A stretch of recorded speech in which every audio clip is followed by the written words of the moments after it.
Madame,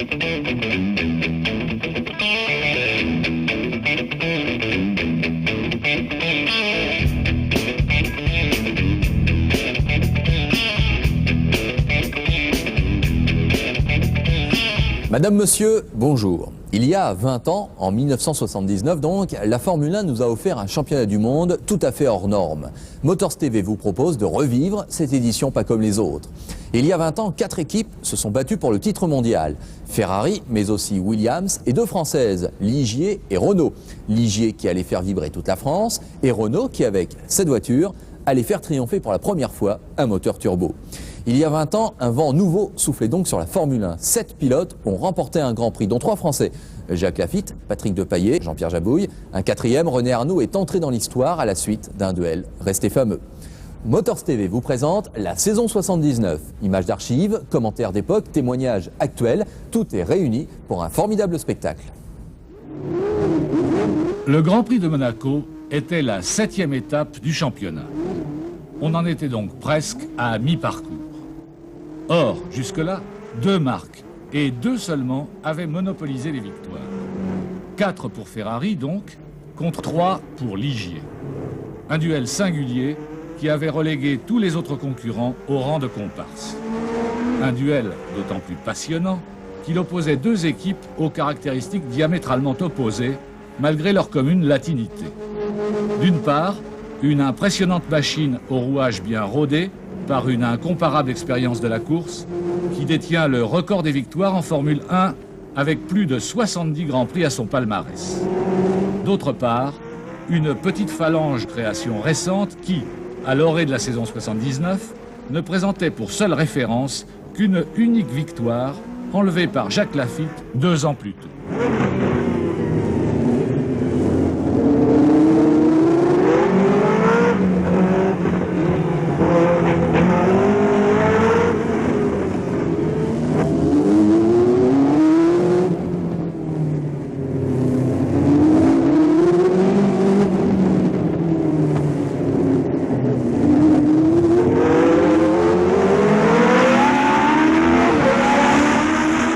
En 1975 par Guy Ligier, un ancien pilote, l'équipe Ligier-Gitane de Formule 1 avait été constituée autour d'un noyau de techniciens venant de chez Matra et utilisait le 12 cylindres construit par cette firme. Mais courant 78, Matra avait pris la décision de ne plus fournir ses moteurs à Ligier et pour la saison 79, celui-ci s'était trouvé contraint de se tourner, comme la plupart des autres écuries de Formule 1, vers le V8 Ford Cosworth. Nul n'imaginait alors que les nouvelles Ligier, codées JS11, allaient surclasser toutes leurs concurrentes.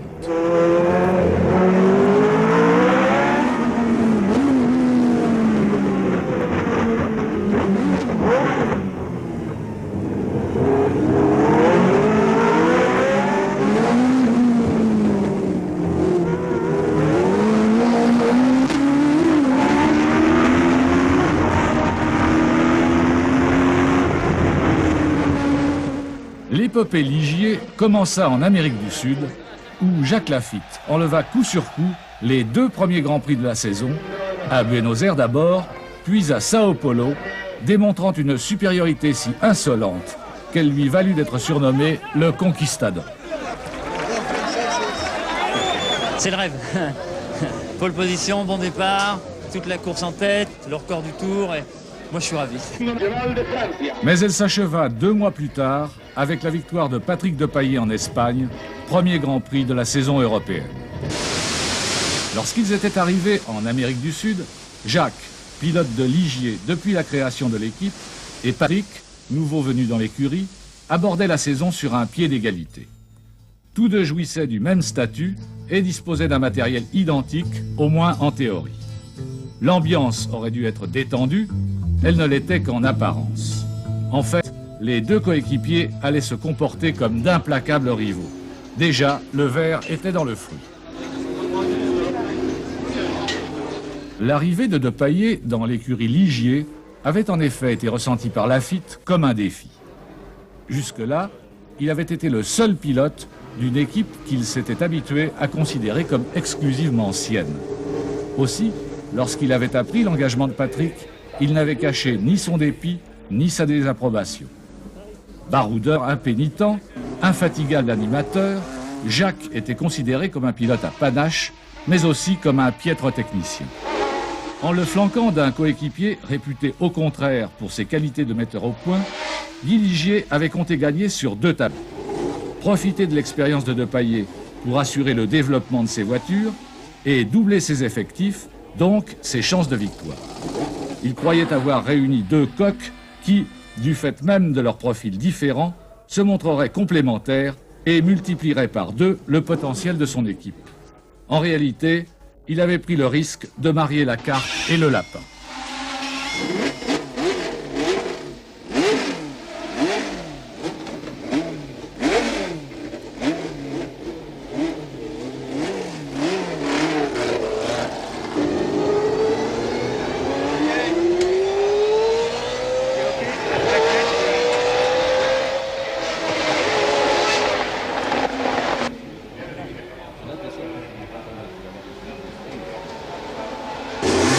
À Buenos Aires, aux essais, les 2 gladiateurs se préparaient à s'affronter, farouchement résolus l'un et l'autre. Du coup, l'opposition allait voler en éclats. Jacques, comment ça se passe, une pole position? Bon, moi, je suis très heureux. C'est la 2e. Hein. J'étais pole position à Monza. En 76. En 76, oui. Bah, je sais pas, moi je trouve ça, c'est presque une course gagnée. Le calcul de Ligier semblait se vérifier. Pour la première fois dans l'histoire du championnat, 2 voitures françaises partaient en première ligne d'un Grand Prix, moment historique. Depailler a pris le meilleur départ, mais Lafitte le déborde sans coup férir, puis prend irrésistiblement le large. L'écart se creuse très vite, Jacques va accomplir un véritable cavalier seul. Aux prises avec une voiture au comportement rétif, Patrick ne peut résister et il devra même, sur la fin, s'incliner devant Reutemann et Watson.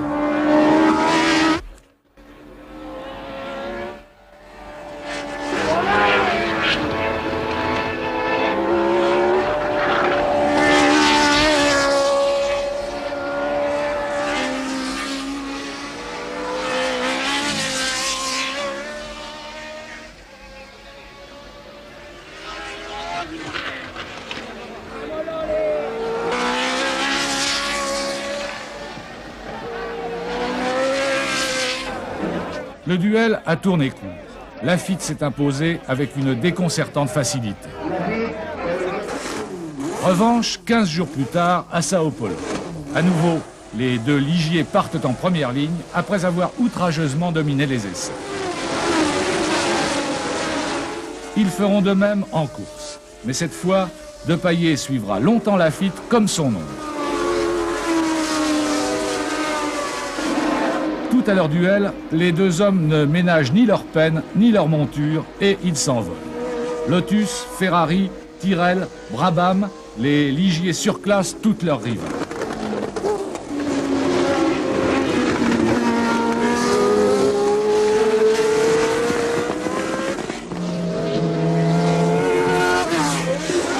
Puis, Lafitte prend l'ascendant sur Depailler, qui lâche peu à peu prise.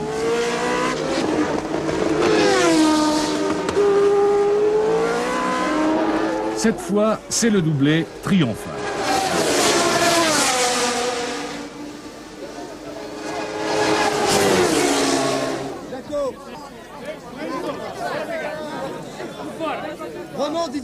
On est rentré en France, ça fait beaucoup parler et écrire, et je crois que c'est, pour moi, certainement le départ de beaucoup de choses pour l'automobile en France. Elle existait, mais elle est devenue très populaire à ce moment-là. Populaire dans le sens où la télévision, à l'époque, il fallait être à la télé, comme maintenant d'ailleurs, les radios, tout le monde a parlé de ça. Et on a découvert qu'il y avait une équipe française, bleue, mais là je crois que ça fait un boom énorme, et puis que bon, ça a aidé Renault, ça a aidé tout le monde, je veux dire, on peut remercier l'équipe Ligier, je veux dire, et Guy Ligier en particulier, d'avoir permis en tout cas à des garçons comme moi, et beaucoup d'après, de s'exploser en F1, quoi, avec une bonne voiture. On avait des pilotes français, c'était sympa, quoi. Le plus beau, en effet, c'est que Ligier n'est pas seul. Apparue sur les circuits 2 ans auparavant, l'équipe Renault monte elle aussi en puissance. Jean-Pierre Jabouille, l'homme de tous les essais depuis le début du projet, savait qu'au 3e Grand Prix de la saison en Afrique du Sud, il y avait un coup à jouer. Jabouille qui signe à Kyalami la première pole de Renault, la France de nouveau à l'honneur, même si la configuration du circuit sud-africain y est pour beaucoup. Tout le monde sait que c'est en altitude. Et alors, donc, eh bien, les moteurs atmosphériques, et la densité de l'air étant moins grande, perdent un peu de puissance. Et nous, grâce à la petite molette, on peut rectifier. C'est pas aussi facile parce que malgré tout, le temps de réponse, il y a d'autres paramètres qui rentrent en ligne de compte. Mais effectivement, on a un peu plus de puissance. Et puis en plus, le circuit de Kyalami de l'époque était quelque chose où le temps de réponse ne pénalisait pas trop les turbos, quoi. Au départ, Jabouille est en bagarre avec les 2 Ferrari de Scheckter et Villeneuve alors qu'un orage menace au-dessus de Kyalami.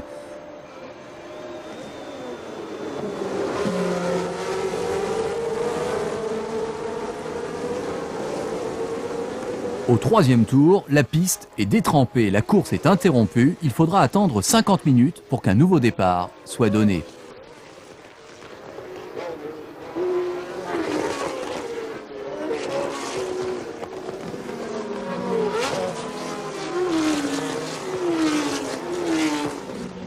À ce moment-là, il est clair, hélas, que l'avantage de Renault en ce qui concerne le turbo et l'altitude est complètement annihilé. Les 2 Ferrari virent en tête, la messe est déjà dite.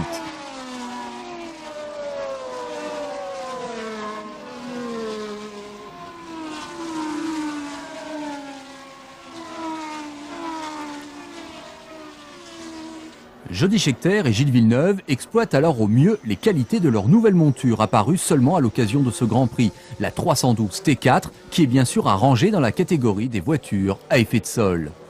La vélocité de cette nouvelle arme due à Mauro Forghieri est un sérieux message d'alerte à tous les prétendants au titre mondial. En premier lieu, Ligier. Rien ne semble plus aller chez les Bleus. Depailler est sorti dès le 5e tour, imité par Laffite peu après la mi-course et de manière encore plus violente. Le Français ne fera pas la passe de 3. La route est libre pour Gilles Villeneuve qui signe alors son 2e succès en Grand Prix. Jean-Pierre Jarier au volant d'une Tyrrell bien équilibrée est 3e. Aucune Renault n'est à l'arrivée. La faute à un ressort de soupape pour Jabouille, à une crevaison pour Arnoux. Un mois plus tard, c'est le Grand Prix des USA West à Long Beach, le Monaco américain. Pour Ligier, les ennuis continuent. Même le patron est obligé alors de mettre la main à la pâte. Les 2 voitures semblent souffrir d'un mal dont personne ne peut expliquer la nature. En fait, il s'agit d'un problème aérodynamique. L'avant talonne, on dit alors que la voiture pompe. On ne le saura que plus tard, mais tout vient des pontons que l'on a changés pour souci d'économie. D'aluminium, ils sont maintenant en partie en plastique. À haute vitesse, ils bougent et engendrent des perturbations. Des Ligier dominés aux essais par Ferrari, mais que dire de Renault qui déclare forfait à la veille de la course. On cassait les transmissions, de par justement l'utilisation sur le circuit, de par notre moteur qui était justement assez brutal. Donc on avait une puissance qui venait d'un seul coup dans un circuit en ville, parce qu'il ne faut pas oublier que Longueville c'est en ville. Donc les transmissions ont cassé. Je sais que Jean-Pierre aux essais est sorti très fort en ligne droite, il a accès à une transmission, il a tapé le mur à droite, à gauche. Et donc il en a recassé une le samedi matin, un truc comme ça. Donc à partir de ce moment-là, chez Renault, ils ont pris la décision de ne pas faire courir les voitures par raison de sécurité pour leurs pilotes. Donc, déception, mais en même temps, c'est vrai qu'il y avait un risque qui était énorme. Parce qu'une transmission cassée, ça peut avoir des grosses conséquences en sortie de route. Festival en tout cas de Gilles Villeneuve. Paul, cavalier seul, meilleur tour, le Québécois réalise le Grand Chelem et compte, tout comme Laffite, 2 victoires en ce début de saison.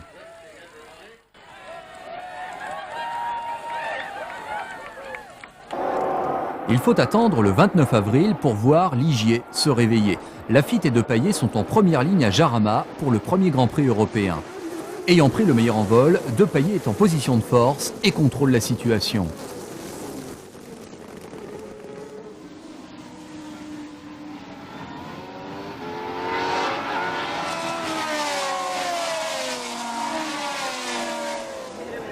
C'est le retour tant espéré des Ligier au premier plan. Hélas, ce sera aussi une sorte de chant du cygne.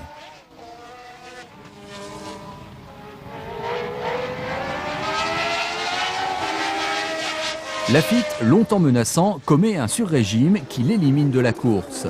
Pour Patrick Depailler, 1 an après sa première victoire en Grand Prix à Monaco sur Tyrrell, c'est un succès en forme de consécration.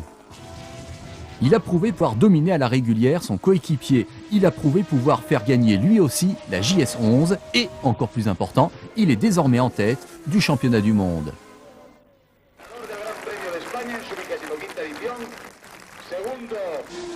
Mais cette victoire, on ne le sait pas encore, sera la dernière de l'année pour les Bleus de Ligier. En Belgique, à Zolder, Lafitte est perpétuellement à la recherche des bons réglages. J'arrive pas à l'emmener bien. Marrant, hein. Alors, c'est tout simplement parce que je suis peut-être trop à droite, et puis sans m'en rendre compte, je viens buter là, et puis je suis pas en face. Non, je vais pas trop loin. Je vais pas. C'est-à-dire que pour toi, tu vas pas trop loin. Ouais. D'après ton habitude, tu vas pas trop loin. Et comme le doigt est pas percé exactement pareil, là, ça va trop loin. Ah, je vais trop par là, tu dis. Je tirais trop par là. Et ça pourrait pas être le contraire que... Lafitte et Depailler s'élancent pourtant une nouvelle fois de la première ligne, mais la concurrence est de plus en plus affûtée.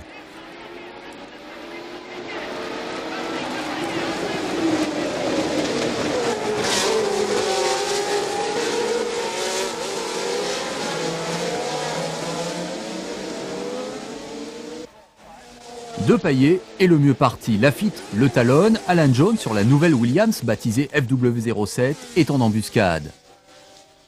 Surprise, quelques tours plus tard, Lafitte s'est emparé du commandement. Et ça n'est pas tout. Jones, à son tour, pointe en tête. Derrière, entre Ligier, c'est une lutte au couteau. Lafitte, Depailler, Depailler, Lafitte. Le combat est terrible, presque fratricide.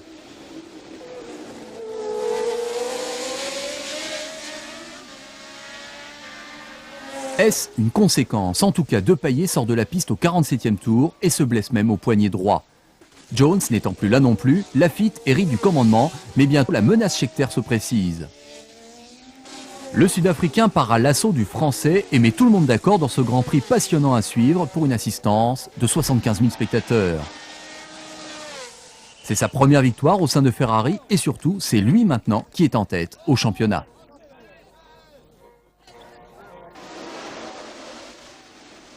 À Monaco, Jody Scheckter fait à son tour la passe de 2. Le Sud-Africain, c'est incontestable, a maintenant complètement trouvé ses marques chez Ferrari. C'est au contraire Villeneuve qui cravache pour rester au contact.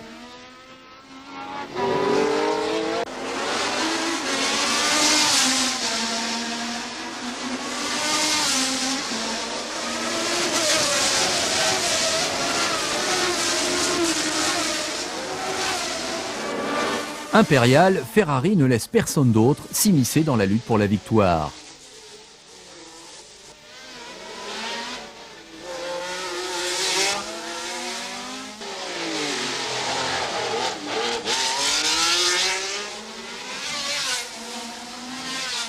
Sous les yeux de Johnny Hallyday, c'est une 4e victoire en rouge qui se dessine.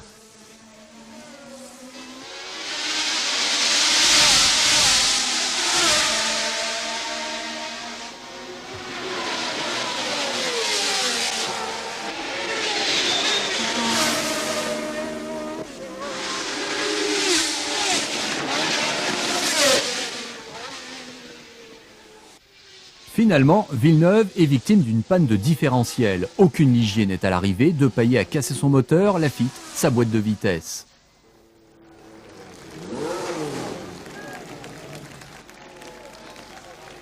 Comme entre le Brésil et l'Afrique du Sud, la F1 marque alors une pause d'1 mois avec l'annulation du Grand Prix de Suède. La première partie du championnat est consommée, seuls les 4 meilleurs résultats des 2 demi-saisons comptent. Scheckter totalise 30 points, 6 unités devant Lafitte et 10 devant Villeneuve, Depailler et Rothman ex aequo.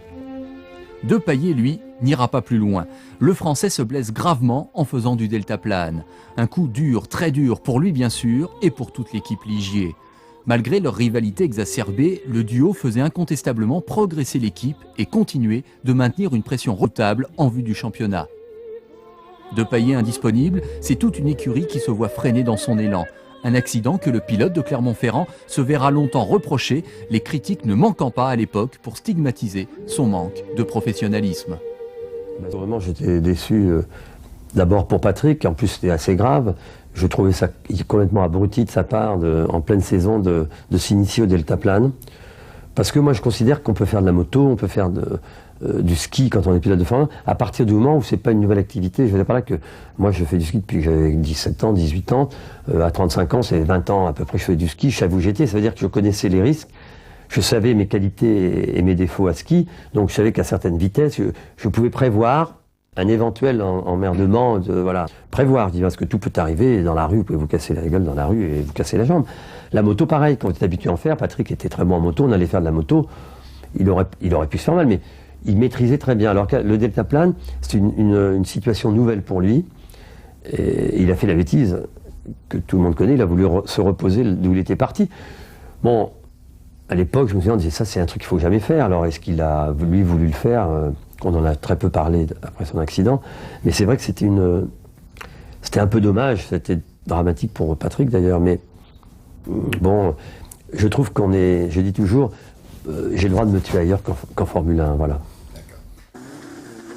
Patrick Depailler est remplacé par Jackie X, mais le cœur n'y est plus. Ponton, problème de soufflerie aussi, tout s'accumule, les handicaps deviennent trop lourds pour Ligier. On avait pris confiance, on était heureux, mais c'était pas dithyrambique, je veux dire, ça faisait quand même 3 ans qu'on faisait de la Formule 1, c'était la 4e année, l'équipe était soudée, elle était solide, elle était compétente, mais je vous dis, les problèmes de soufflerie, on n'a pas réagi assez vite, est-ce que j'ai pas été bon, du carreau j'ai pas été bon, on n'a pas été bon, quoi, voilà, quoi, et le championnat s'échappait, alors qu'il était pour nous, je peux vous le garantir, l'auto était, si elle avait gardé ses pontons en alu, on aurait été champion du monde. C'est un peu con, mais bon. Là, je suis à peu près à 280 km à l'heure. Là, je vais attaquer un freinage assez important parce que c'est le virage pratiquement le plus lent du circuit. Et après, c'est une longue accélération. Et à ce moment-là, il faut essayer de prendre ce gauche à fond, suivi de ce droite à fond. Et c'est la chose la plus difficile sur ce circuit. À ce moment-là, on fait un très bon temps. Après, il y a un freinage pour un gauche en dévers qui est assez difficile parce que la voiture a tendance à aller à l'extérieur. Après, pour une accélération où je passe la 4e vitesse, et là je freine et je prends la 2e vitesse. Ce virage se passe à peu près aux alentours de 150 km à l'heure. Après une accélération franche, 3e, 4e, et un freinage où je mets la 3e vitesse. Un double gauche qui se prend en 3e vitesse, assez facile. Je mets la 4e vitesse et j'ai un virage à droite en dévers extérieur qui est assez difficile à négocier parce que la voiture a tendance à sous-virer à partir vers l'extérieur. Et là, un virage très important qui commande la ligne droite qui se prend en 4e ou en 5e vitesse suivant les voitures et qui est très très rapide avec une compression à l'instant même et qui est très difficile physiquement. Et là, j'attaque la ligne droite où je remets la 6e vitesse pour un 2e tour.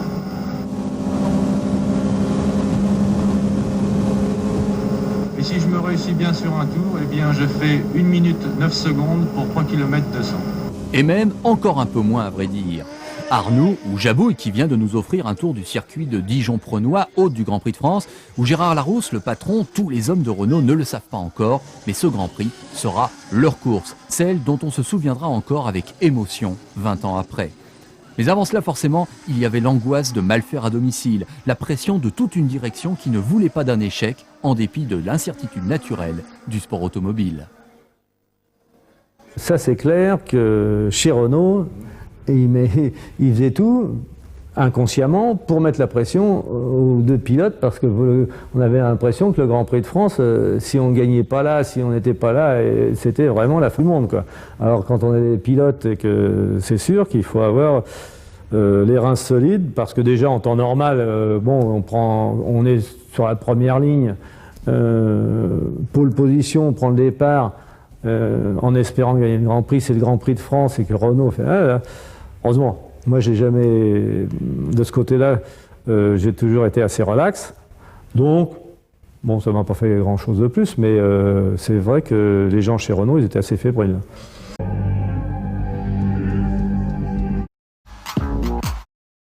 Installés en première ligne donc, soit une mission déjà partiellement remplie, les Renault RS10 à double turbo voient pourtant d'abord un diable rouge sortir de sa boîte. Gilles Villeneuve a pris le meilleur départ, mais Jabouille n'a pas insisté. Jabouille qui ne s'affole pas car il entend ménager ses pneus. Arnoux, lui, a clairement raté son départ. Il est englué dans le peloton, 8e seulement au premier passage.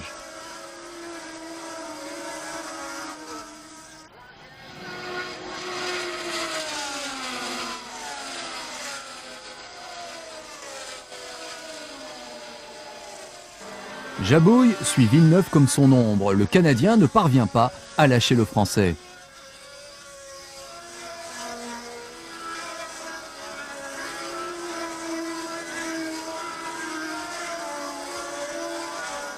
Arnoux, lui, a commencé sa remontée. Il est évident que ce 8e Grand Prix de la saison se jouera bientôt entre les Renault et les Ferrari. Au premier tiers de course, Villeneuve est toujours en tête. Il précède Jabouille qui maintient son cap, Scheckter, Piquet, Jarier, Lauda et Arnoux. Dans la foule, les supporters de Ligier restent muets. Les Bleus ne font pas le poids face aux Rouges et face aux Jaunes.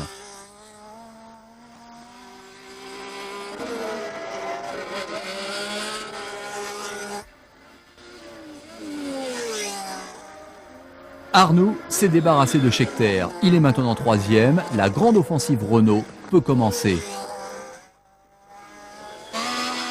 À mi-course, c'est-à-dire au 40e tour, Villeneuve tente tant bien que mal d'accélérer le rythme. Jabouille reste en embuscade, tandis qu'Arnoux s'est encore rapproché.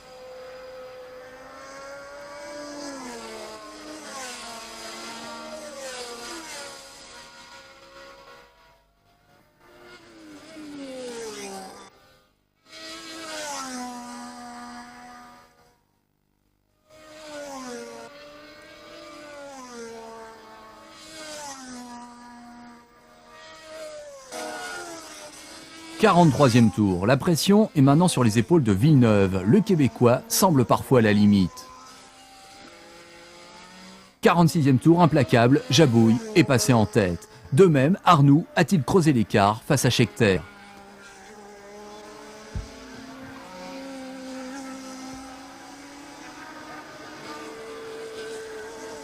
Pour Jabouille, une issue heureuse se dessine. Le Français imprime désormais son rythme. Villeneuve est décramponné. Sortie de piste pour Nelson Piquet, spectaculaire mais sans gravité. Il en faudrait plus pour inquiéter Jabouille qui poursuit sa marche en avant. Derrière, Villeneuve s'accroche, pire, il voit Arnoux fondre sur lui. Nous sommes au 77e passage, Jabouille est devant mais le plus beau combat de toute l'histoire de la Formule 1 commence. Arnoux face à Villeneuve, Gilles contre René, une lutte pour la 2e place, un combat d'honneur, une bataille d'anthologie qui se déguste encore et pour toujours.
Jabouille, lui, a bien gagné, mais l'injustice veut qu'on regarde surtout derrière.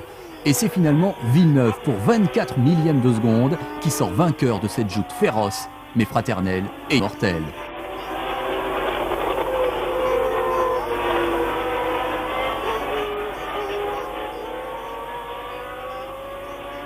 Je crois que ça se pouvait se passer qu'entre Gilles et moi.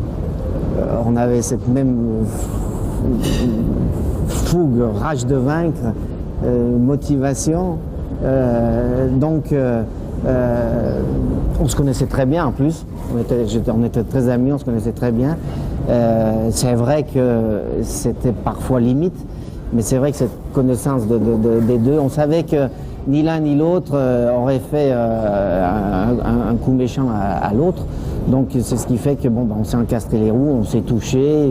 À un moment, il me tape fort puisque je passe sur l'autre côté du vibreur, je reviens sur la piste. On s'en remet deux coups dans le gauche qui descend. Enfin, ça a été un duel pour moi qui a été merveilleux et tout, qui pouvait se passer, c'est vrai, qu'entre lui et moi. Et c'est vrai, ça reste dans les annales, dans tous les livres, dans les plus beaux films de la F1. Mais pour moi, ça reste quelque chose de très fort, avec quelqu'un que j'aimais beaucoup. Un Grand Prix de France que personne n'oubliera. La Formule 1 vient d'un coup de changer d'époque. À tous les niveaux, la bataille Arnoux-Villeneuve, la première victoire de Jean-Pierre Jabouille, le premier succès de Renault et le premier triomphe d'un moteur suralimenté. Il règne à ce moment, et jusqu'au podium, une atmosphère presque irréelle sur le circuit de Dijon-Prenois.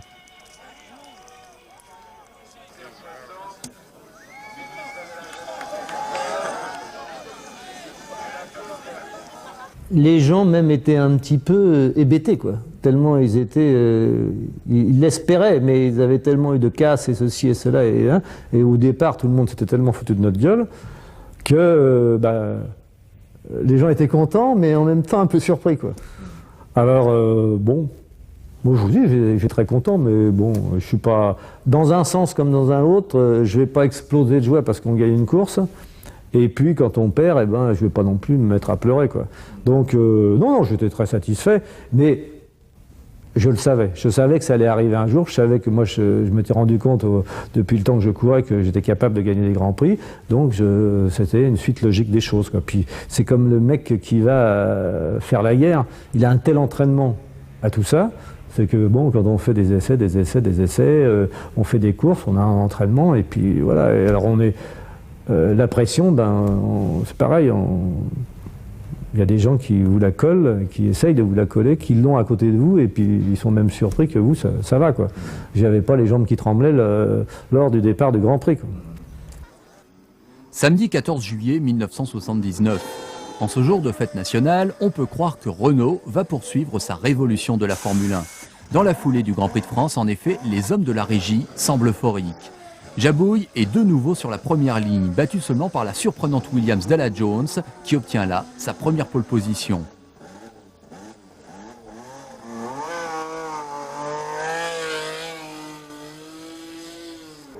Un Jabouille en pleine confiance qui a récolté 13 jours plus tôt les fruits de son abnégation exemplaire et sa foi inébranlable en Renault.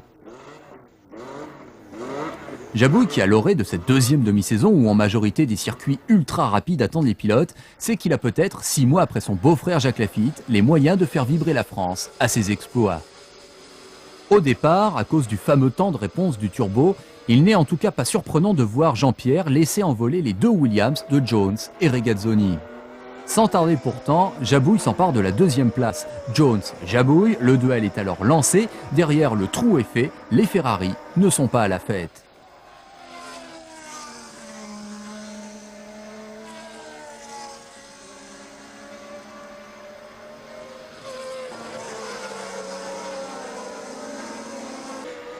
Hélas pour Jabouille, l'espoir ne dure que 20 tours. Un ressort de soupape à raison du français, le premier hélas d'une longue série de malheurs pour le pauvre Jean-Pierre.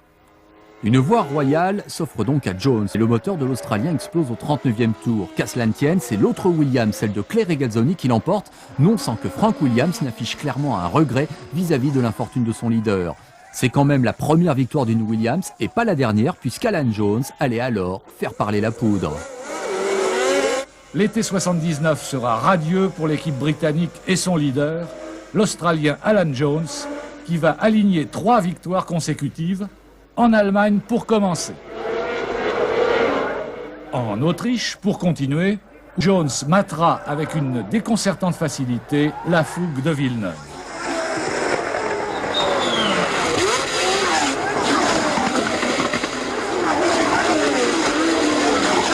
Aux Pays-Bas, enfin, où Regazzoni perdra toutes ses chances en accrochant Arnoux dès le départ.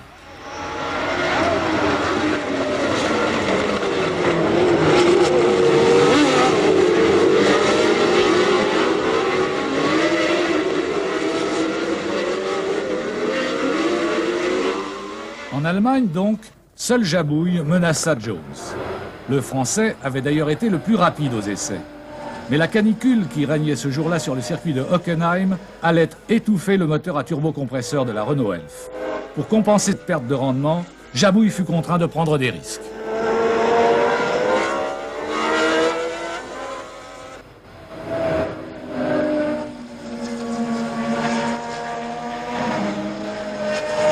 Et au 8e tour, moteur calé, c'est fini pour Jean-Pierre. Jones n'a plus de rival à sa mesure. Lafitte, Regazzoni et Scheckter sont loin.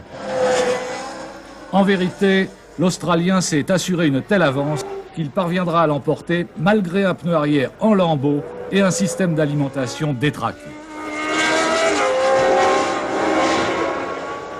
Héroïque, Lafitte se surpasse pour essayer de résister à l'offensive de Regazzoni.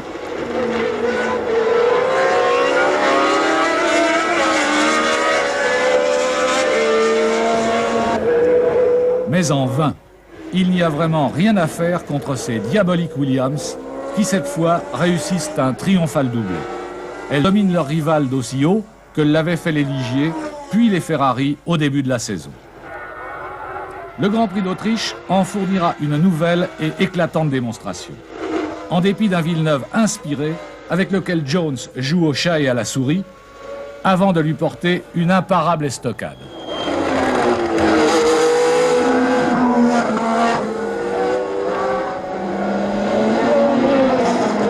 Mais qu'est-ce qui fait donc voler ainsi ces Williams de succès en succès? Ces voitures, d'une conception aussi simple que classique, sont l'antithèse de ces joyaux de sophistication technologique que sont les Ferrari ou les Renault Elf Turbo. Mais elles sont les plus légères et surtout les mieux conçues du point de vue aérodynamique. Ce sont elles qui, grâce à la forme efficace des tunnels latéraux chargés de canaliser l'air de part et d'autre de leur coque, engendrent le plus d'effets de sol, comme disent les aérodynamiciens. De ce fait, ce sont elles qui tiennent le mieux la route, facteur beaucoup plus important que quelques chevaux de plus ou de moins.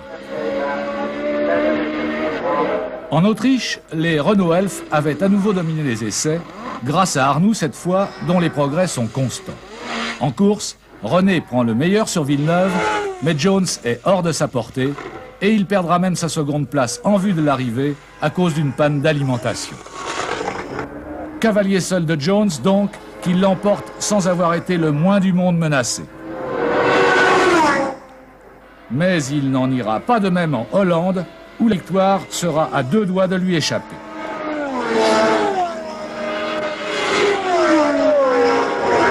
Les Ferrari ont repris du poil de la bête, il n'en faut pas plus à Villeneuve pour montrer les dents. L'Italien Patrese peut remercier celui qui a eu l'idée d'ériger une barrière de vieux pneus devant la glissière. Cependant, Villeneuve a pris le meilleur sur Jones, tandis que Jabouille observe, prêt à tirer les marrons du feu, car la bataille fait rage. Attaquant comme un forcené, l'incroyable Villeneuve prend le large.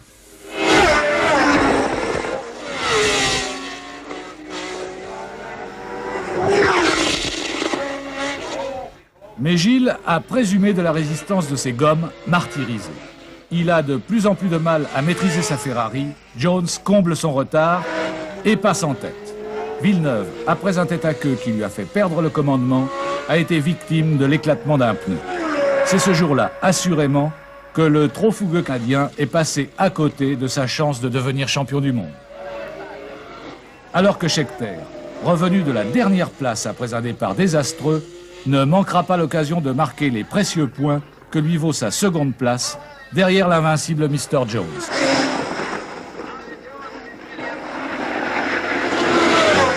Grand Prix d'Allemagne, premier Jones. Grand Prix d'Autriche, premier Jones. Grand Prix des Pays-Bas, premier Jones. La campagne d'août a été fructueuse pour le pilote de Williams, auquel son commanditaire arabe, la compagnie aérienne Saoudia, interdit de sabler le traditionnel champagne sur le podium. Mais le régime sec ne coupe pas son appétit de victoire, car la série n'est pas terminée.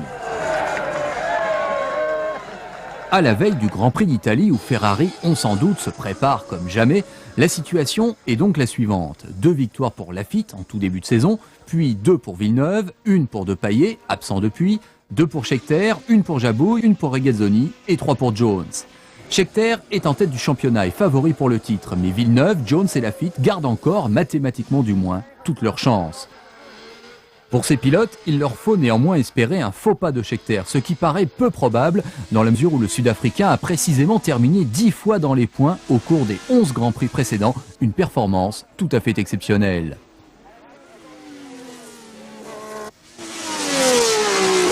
Du côté des Bleus, on l'a dit, une chance minime subsiste, mais on ne se berce pas trop d'illusions. En tout cas, l'atmosphère générale du paddock de Monza est incontestablement électrique. On est tout à 21 et 22 de toute façon. Non, mais je m'arrête pas parce que il reste 4 tours. Je peux pas m'arrêter puis pas repartir. Je veux savoir. Je tourne pas, tout grand comme tu, je connais cette piste. Mais je fais un tour, je m'arrête un tour. Quand tu aller vite, c'est impossible. Faire un tour vite sans avoir vu la piste. Je sais pas s'il y a du gras, s'il y a de l'huile, s'il y a du sable. Hein. Aux essais, les Renault Elf s'étaient une fois encore imposés et Jabouille avait signé sa 4e pole position de la saison, démontrant la vélocité de la voiture à moteur turbo. Cependant, 150 000 supporters italiens surexcités n'avaient lieu que pour les Ferrari. Handicapés par l'inertie du turbo au démarrage, les Renault Elf ne vont pas profiter de leur position favorable. Scheckter catapulte sa Ferrari en tête. Au contraire, le moteur de Jones bafouille. Cette fois, il rentre dans le rang. Arnoux, cependant, reprend le dessus sur Scheckter. Celui-ci pense davantage au titre qu'à la victoire, et dans cette optique, il se préoccupe surtout de surveiller Villeneuve et Laffite. D'ailleurs, Arnoux sera bientôt éliminé par une panne de moteur. Scheckter, Villeneuve, Laffite. Le trio de tête circulera dans cet ordre immuable, roue dans roue, jusqu'à mi-course. Rien n'est encore joué, et Laffite s'accroche avec vaillance. Mais, inéluctablement, les Ferrari creusent l'écart.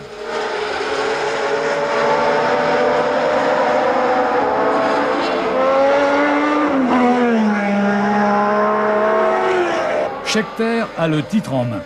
Certes, Villeneuve reste prêt à profiter de la moindre erreur, mais l'expérimenté Jody se gardera et la menace Laffite s'estompe.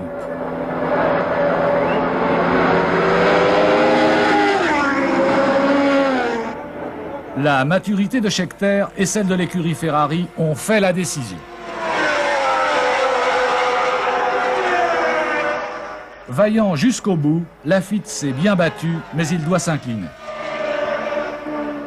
Le doublé du Grand Prix d'Italie assure celui de l'écurie italienne et de ses pilotes au championnat du monde. Leur triomphe est complet. Ligier, Williams, Renault, chacun connu son heure de gloire. Mais la règle du jeu, c'était de réussir un parcours sans faute du début à la fin de la saison. Et à ce jeu-là, Jody Scheckter et Ferrari ont bien été les meilleurs. Oh, mais j'ai jamais espéré être champion du monde, hein, je dois le préciser. C'est le jour, on gagne, on est là. Si je suis champion du monde, c'est formidable. Si je ne suis pas, c'est pas grave. Je suis jeune, 36 ans, j'ai encore 10 ans de carrière, 20 ans devant moi. Donc ça ne me gênait pas du tout. Mais par contre, ce qui me gênait le plus, c'était l'incompétence qu'on a eue, quoi, de ne pas régler nos problèmes rapidement. Et alors après, c'est facile de dire si on avait été ensoufleuré, si on avait eu 1 million, si on a... Les champions du monde, constructeurs et conducteurs, sont donc désignés. Il reste néanmoins 2 Grands Prix à disputer en cette saison 79, avec d'abord le Grand Prix du Canada, organisé pour la 2e année consécutive sur l'île Notre-Dame. Dès les essais, un nouveau coup de théâtre survient, cette fois du côté de Brabham. Au volant de la numéro 5, surprise, on retrouve l'Argentin Ricardo Zunino et non Niki Lauda. Et pour cause, l'Autrichien vient subitement d'annoncer sa retraite. Le double champion du monde, 75 et 77, a pris sa décision le matin même de la première journée d'essai. « Je n'ai plus le cœur à courir », commande-t-il sobrement et tristement. C'est une des figures emblématiques du paddock qui quitte la scène, le monde de la F1 est en émoi. Mais on le sait, 3 ans plus tard, Niki Lauda reviendra sur sa décision. Et en F1, il sera même champion du monde une 3e fois en 1984. Retour sur le Grand Prix du Canada lui-même, dont l'intérêt se résume essentiellement à un duel entre Gilles Villeneuve et Alan Jones. Le Québécois, qui joue à domicile, est le mieux parti malgré la pole de Jones.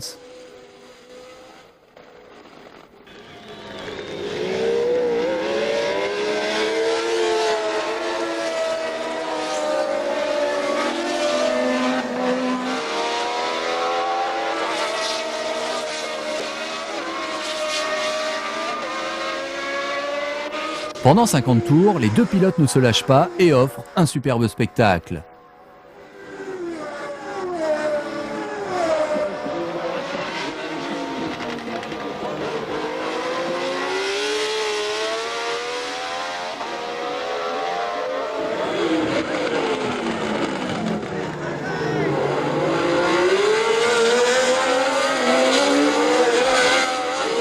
Et puis, une attaque, franche comme un coup de canon.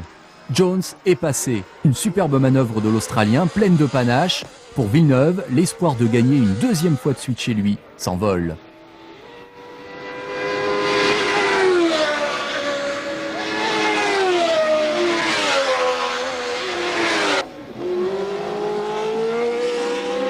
Pour Jones, en revanche, c'est la satisfaction d'empocher une 4e victoire. C'est lui finalement l'homme le plus titré au niveau des premières places en cette année 1979.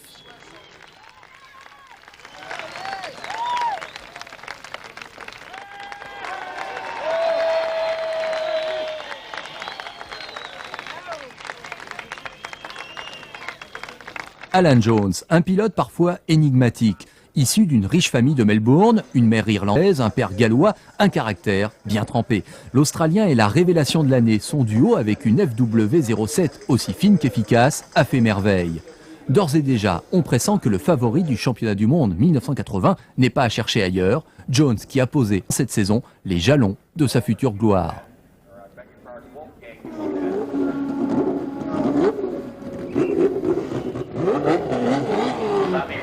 Dernier rendez-vous de l'année, Watkins Glen pour le Grand Prix des USA Est le 7 octobre. Ambiance bizarre tout autour de ce circuit long de 5 km 435. Quelques bandes y sèment le désordre et la pluie qui tombe par intermittence n'arrange rien.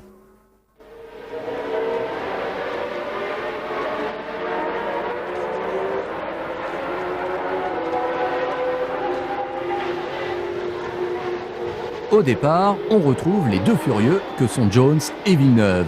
Tel un acrobate, Villeneuve se propulse en tête.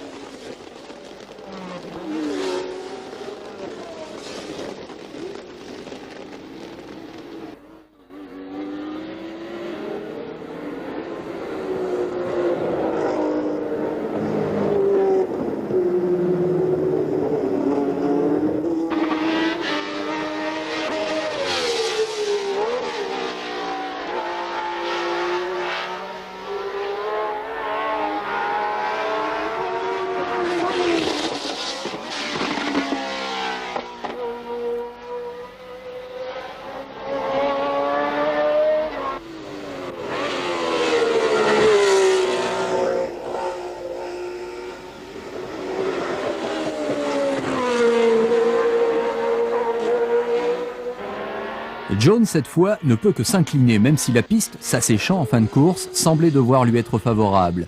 Mais une roue arrière mal fixée lors d'un arrêt au stand provoque l'abandon de l'Australien. Villeneuve l'emporte, Arnoux est un brillant deuxième. Troisième succès du Québécois qui s'assure du même coup la deuxième place au championnat. A noter que pour la première fois de l'année, Scheckter, le nouveau champion du monde, ne figure pas à l'arrivée à cause d'une vulgaire crevaison alors qu'il occupait la deuxième place. C'est dire en tout cas le mérite du Sud-Africain. À 29 ans, Scheckter a étalé toute sa science de la course. Régulier, performant, endurant, attaquant parfois, calculateur souvent, il n'a pas volé sa couronne, même si d'autres ont été quelquefois plus brillants que lui. Au volant d'une superbe 312 T4, nom de code de la Ferrari, Scheckter n'a pas laissé passer sa chance, là où Villeneuve, par exemple, a laissé échapper quelques précieuses occasions.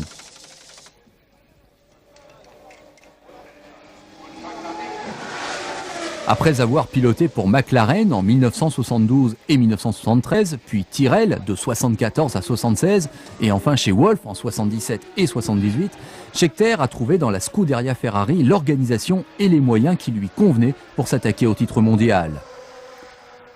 Certes, il a dû se battre contre tout le monde, contre les Ligier, contre les Renault, contre les Williams, mais c'est bien lui qui a eu le dernier mot. C'était il y a 20 ans, et aussi incroyable que cela puisse paraître, Jody Scheckter est encore aujourd'hui le dernier champion du monde Ferrari. Avec 51 points effectifs, Scheckter devance au classement son coéquipier Villeneuve de 4 points, Jones est 3e avec 40 points, Laffite 4e avec 36 points. René Arnoux, lui, termine 8e avec 17 points, Jean-Pierre Jabouille ne marquant finalement que les 9 points de sa victoire de Dijon. C'est en tout cas une saison d'anthologie qui venait de s'achever. Je suis toujours arrivé en fin de saison en me disant, punaise, la saison est finie. Et ça m'a toujours assez surpris à quelle vitesse le temps volait. Je crois qu'à partir du moment où on fait quelque chose qui est une passion comme on la vit nous, puis on est toujours. Il n'y a pas une journée, même si on ne tourne pas, où on n'est pas dans notre atmosphère, dans notre bain, où on téléphone avec nos ingénieurs. C'est pratiquement du perpétuel inconscient à des moments. Mais donc c'est vrai que toutes ces années de course, pour moi, ont volé. La vraie histoire, c'est qu'on n'a pas bien travaillé, quoi. C'est clair, et qu'on a vu une très très bonne voiture, et certainement aussi par manque d'argent, parce que j'aime pas dire par manque d'argent, Guy Ligier dit toujours on n'a pas d'argent, mais c'était vrai. On n'avait pas d'argent à l'époque déjà pour rivaliser avec les équipes comme Williams ou comme Ferrari, on avait beaucoup moins d'argent, et donc on ne pouvait pas faire tous les essais qu'on avait envie. Ça a été longtemps le cas pour l'équipe Ligier, quoi qu'en aient dit les médias, mais ceux-là, je peux leur dire que la vérité, c'est celle-là, c'est qu'on n'a jamais été très très riche, que Guy a donné toujours tout ce qu'il avait, feu vert et signé les chèques pour faire progresser les voitures, puis à un moment de la saison, il n'y a plus d'argent, il fallait faire attention. Donc on est un peu tombé aussi dans ce piège-là à l'époque. Quand je pense à tout ça, effectivement, quand j'en reparle, je suis précis, je fais même des trucs auxquels je pète d'une précision incroyable. J'ai ces images et j'ai l'impression forcément que c'est hier. Alors c'est sûr qu'un mec qui a 20 ans aujourd'hui, lui il dit qu'est-ce que ce vieux con qui nous parle d'un truc où moi j'étais pas né, voilà. Mais par contre, on s'aperçoit que moi qui suis toujours dans le sport automobile, eh bien que ça passe vite, ça c'est clair, mais que ça n'a pas vraiment changé. La seule chose qui a changé, mais qui a été limitée, c'est toute l'arrivée de l'électronique. Il y a beaucoup plus de choses gérées par l'électronique. Mais les choses sont exactement les mêmes. Exactement les mêmes, comme cet engouement et cette joie des tifosi. Il y a 20 ans, ou maintenant, la passion de la F1, oui, est bien la même du côté Ferrari.